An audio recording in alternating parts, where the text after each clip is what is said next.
ko sem zvedel za diagnozo glomerulonefritis IgA in da bom šel na dializo, sem najprej rekel, saj to bom jaz ostal zdrav, ampak ko sem pa pač videl, da bom šel na dializo, pa nisem rekel, nočem na aparat zaradi tega, ker bi se bal aparata, ampak zaradi tega, ker nočem biti odvisen od družbe. Na ta način sem preprosto premišljal, zakaj bi morala zdaj družba zame plačevati, ne? In ko se take možnosti odpirajo, potem bolniki začnejo v takih stvareh razmišljati in potem zelo prostovoljno lahko izgledajo take odločitve, ki so nepotrebne. Jaz sem potem to s sabo tako razčistil, da recimo, če bi kateregakoli zdravega ali pa kateregakoli Slovenca vprašal, je pripravljen še enkrat več plačevati v zdravstveno blagajno, če mu potem nekdo napiše, da bo vse skozi zdrav, bi bili ljudje pripravljeni po 3-krat, 4-krat več plačevati, zagotovo, ne.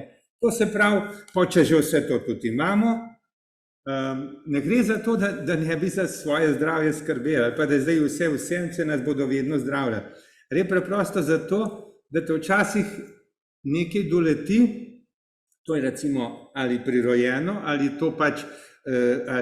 to pač gensko pogojeno, je avtoimunska bolezen, naprimer, ne, in v večini časa si dejansko zdrav, tudi lahko pač imaš bolezen, ampak si zdrav, na ta način se naravnaš in si zdrav.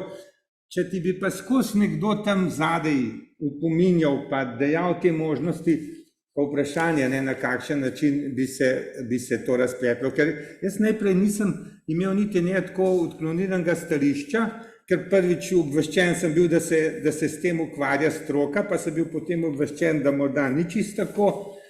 Potem vesel sem, kadar se s tem ne ukvarja politika, zdaj se že nekatere stranke in sem seveda proti in tistim, ki so proti evtanaziji in tisti, ki so za evtanazijo, ker politika ima izključno politične interese. Koliko časa sem pač bil v politiki, da se poje leta 18 videl, da če hočem preživeti, da moram iz te družbe preprosto, iz te druščine izstopiti. In predvsem bi tukaj res morali poslušati bolnike in zdravnike in vso zadevo, kakorkoli, to ste pa vi omenila, ne, kako jo ima dorešeno v Švici in tako naprej. Če se že zadeve res v redkih primerih, če so nevzdržne za nekoga, ne morejo jih rešiti zdravnika. Zdravnik pač rešuje življenja, za smrt bi se pa potem moralo na nek drug način poskrbeti, če je sploh to potrebno.